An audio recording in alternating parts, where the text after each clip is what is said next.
time, I'd like to introduce our commencement keynote speaker, Chris Van Gorder. Chris is a USC alumnus, having earned his MPA degree from the Price School. And he really epitomizes the leadership capability, strong character, and commitment to community that characterizes USC Price and its students. Since 2001, Chris has served as President and Chief Executive Officer of Scripps Health in San Diego, one of the nation's foremost health systems with 14,500 employees and 2,600 affiliated physicians. He took the company from near bankruptcy to one of the most successful and growing healthcare systems in the country.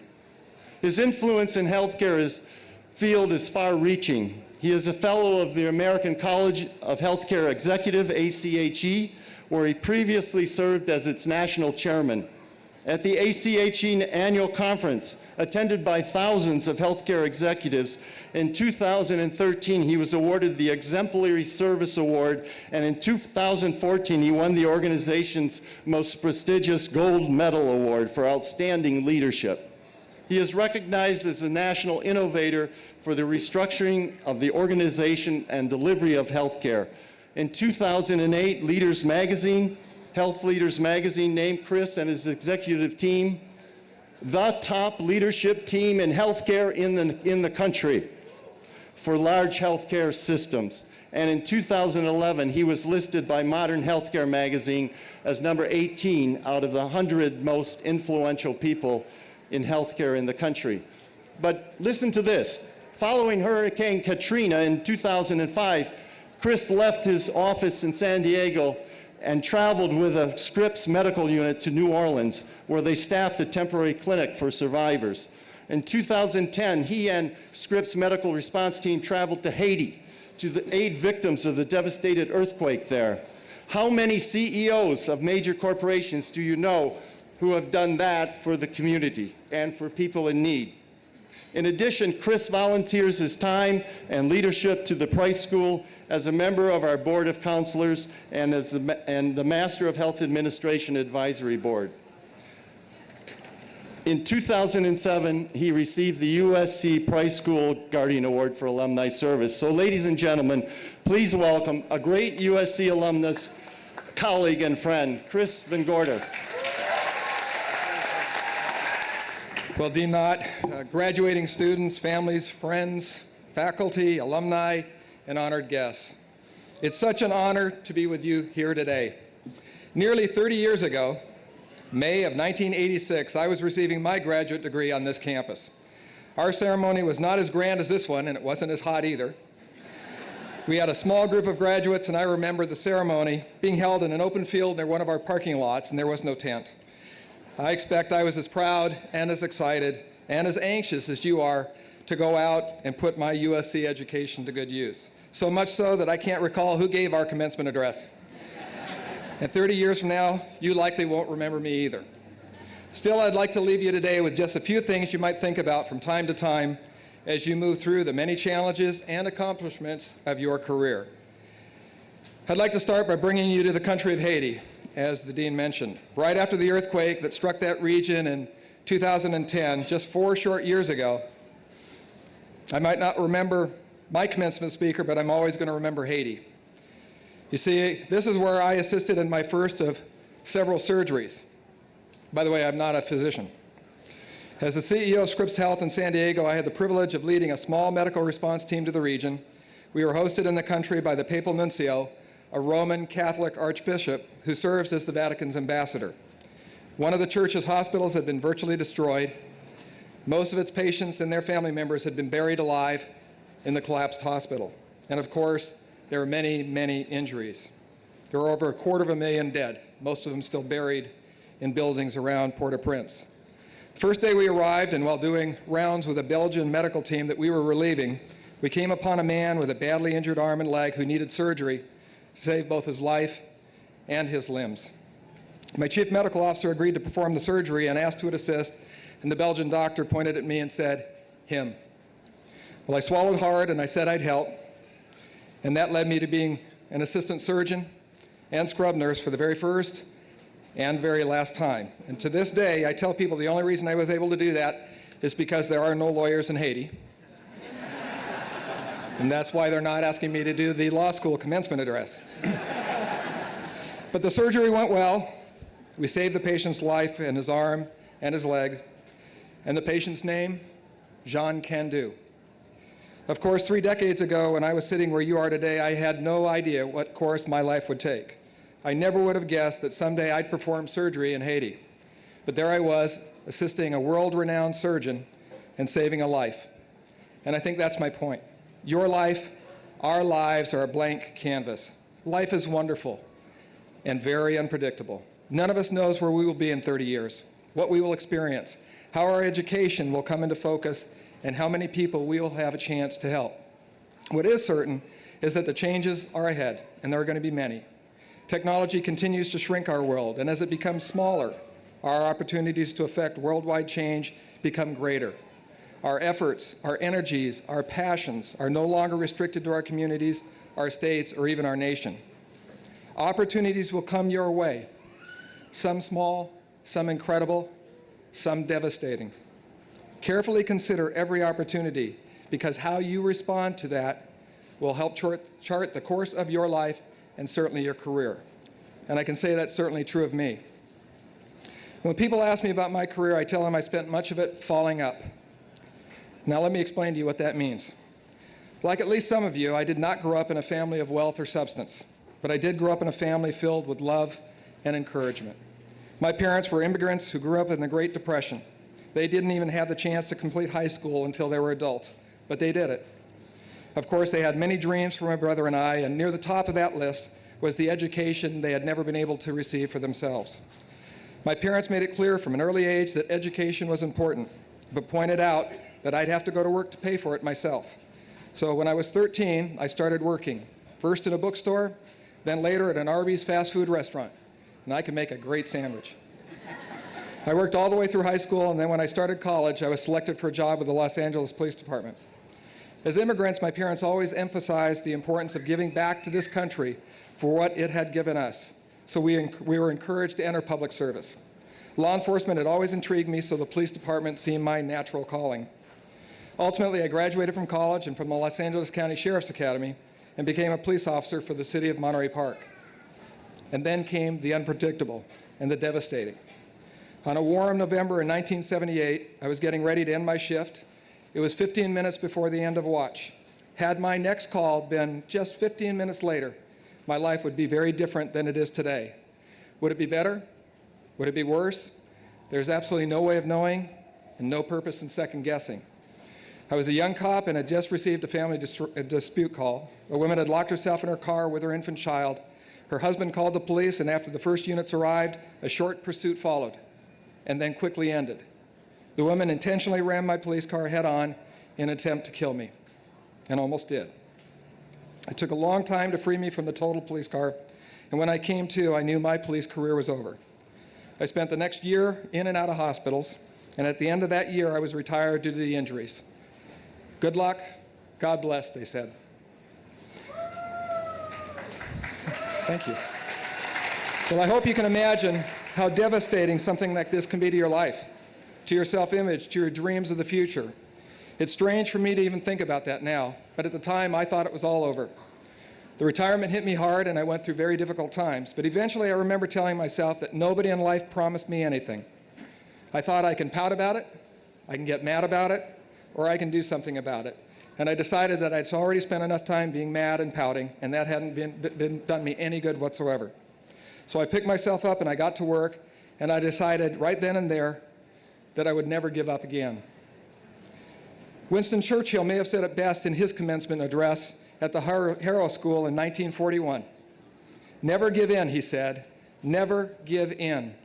Never, never, never, never. In nothing, great or small, large or petty, never give in, except to convictions of honor and good sense.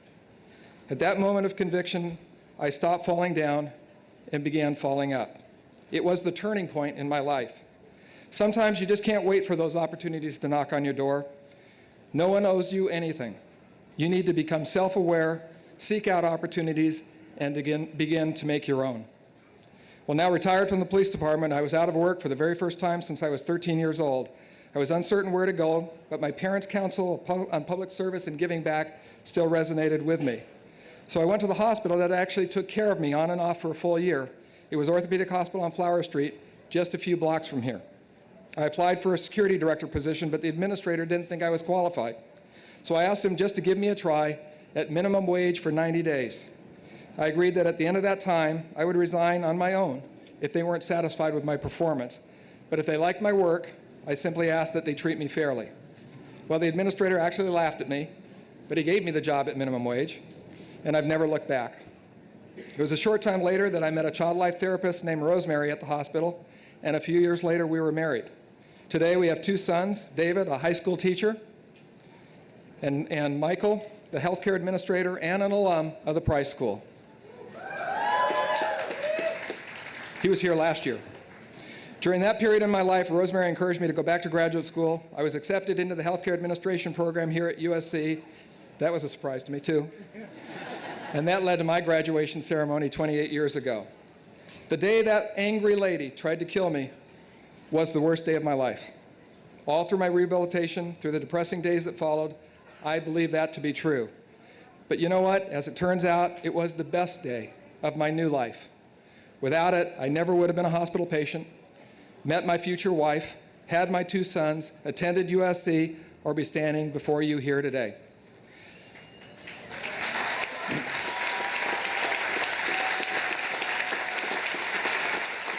Remember this, there is always opportunity in adversity. Sometimes you have to look hard, and believe me, sometimes you have to look hard, and from different angles, but it's there. You'll undoubtedly face many challenges in your life, some professional and some personal.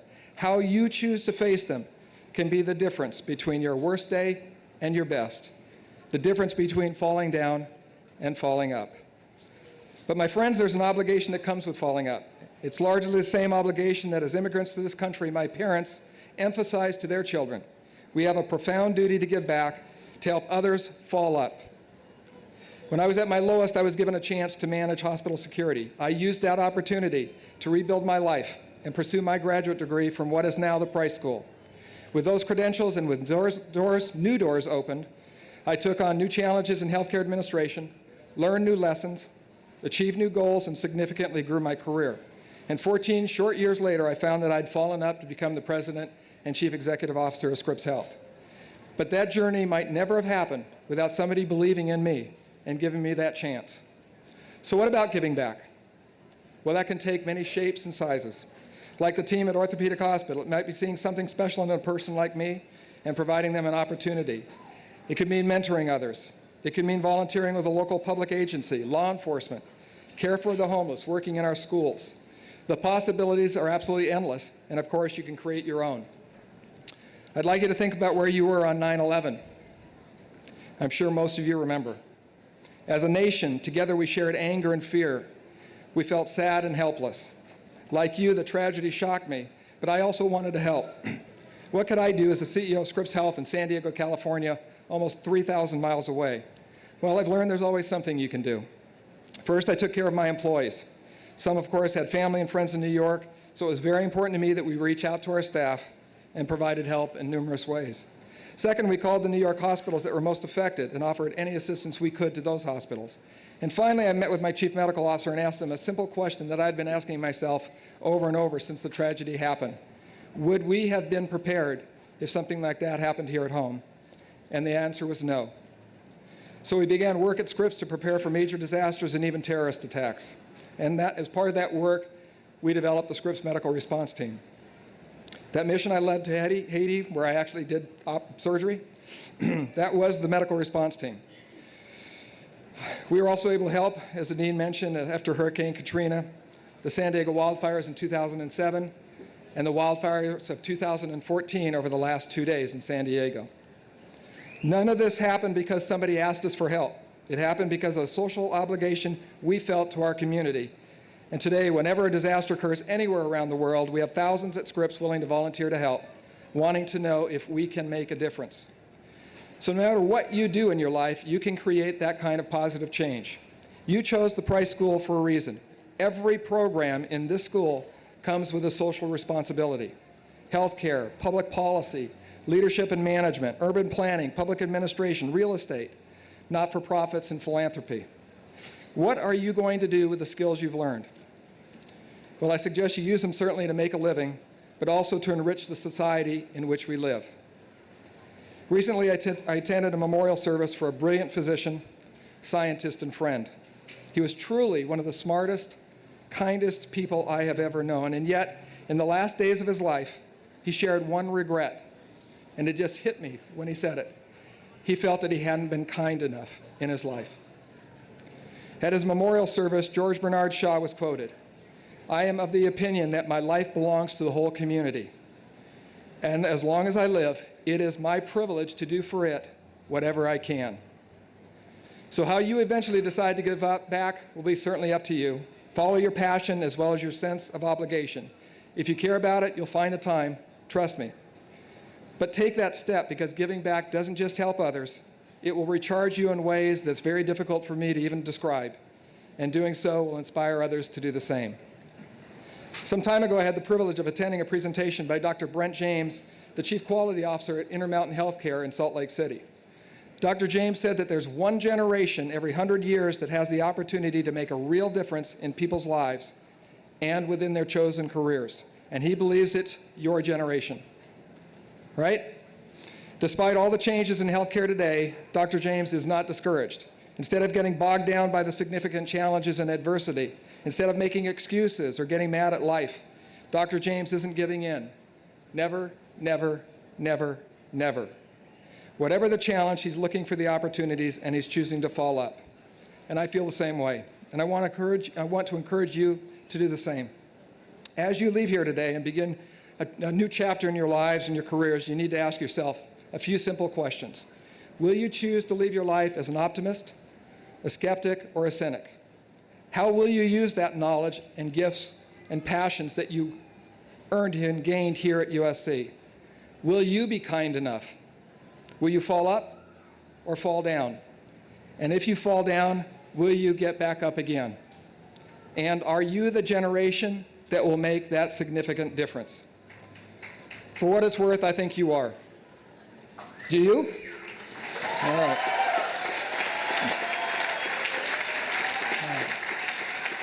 So congratulations to each of you on this wonderful accomplishment. Congratulations to your families, your friends, your supporters, your loved ones. We all know that graduation is an accomplishment of the many. Thank you so much for having me here today. And as you fall up, I hope to see you along the way. God bless you all.